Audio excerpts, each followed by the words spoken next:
You know, have you ever had one of those days that just completely changes the course of your life? Well, today we're going to dive into a story that's all about that. It's a journey from the kind of heartbreak that feels like a total dead end to a brand new beginning found in the last place you'd ever expect. It's funny how big stories, these huge transformations, always seem to pivot on a single moment. For the person we're talking about, it really did all come down to one day. But to get why that day was so powerful, we've got to go back and see the pain he was starting from. All right, so the story kicks off in a place a lot of us can probably relate to: college. We're talking fourth year, that time when everything's up in the air. And for him, that uncertainty was made 1,000 times worse by a massive emotional blow.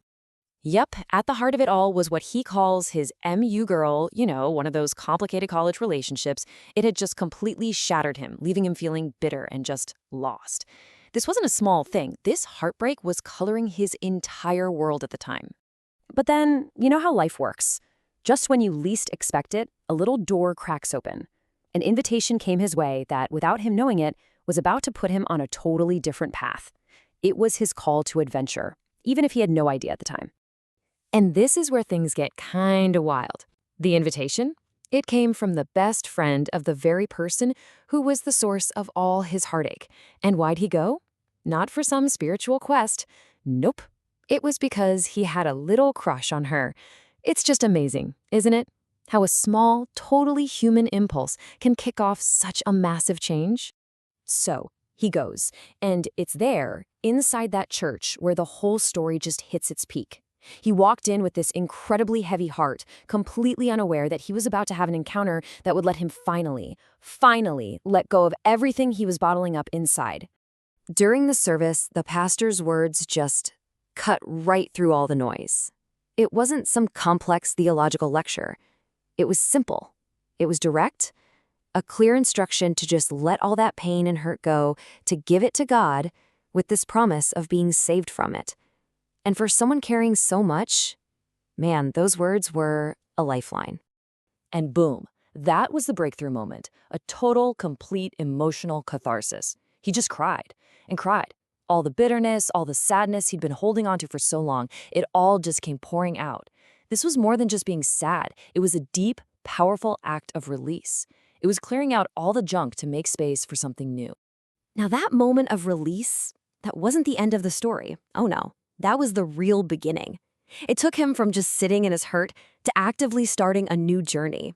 A journey of finding a community, finding a purpose, and finding a whole new voice.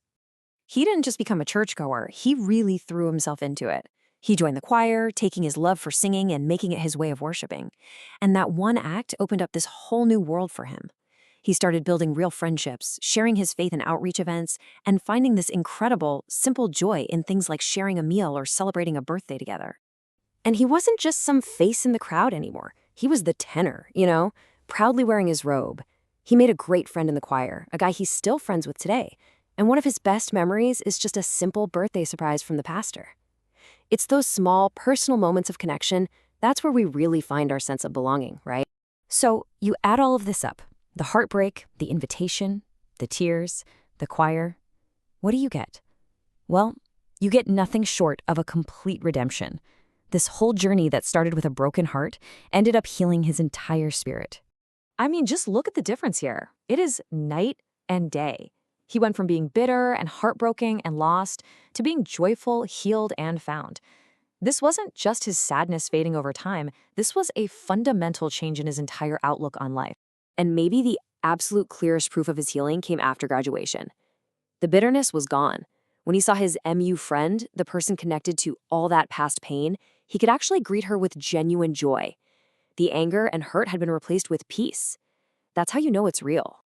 So what was the big takeaway for him? It's this right here. He learned that, life is going to knock you down, but his faith became this source of security, a safety net that would help him get back up every single time. The struggles weren't punishments anymore. They were just challenges he knew he could face. And his story really brings up a question for all of us, doesn't it? For him, the answer was faith and community. But it makes you wonder, when we have our own heartbreaks, our own stumbles, where do we turn to find that strength to get lifted up again? And we'll end on this final thought from the story. A broken heart led to a hesitant yes to a church invite, which led to this huge emotional breakdown, which led to joining a choir, which ultimately led to total healing. It's a chain of events you just couldn't make up. It really is true. Sometimes the path forward works in truly mysterious ways.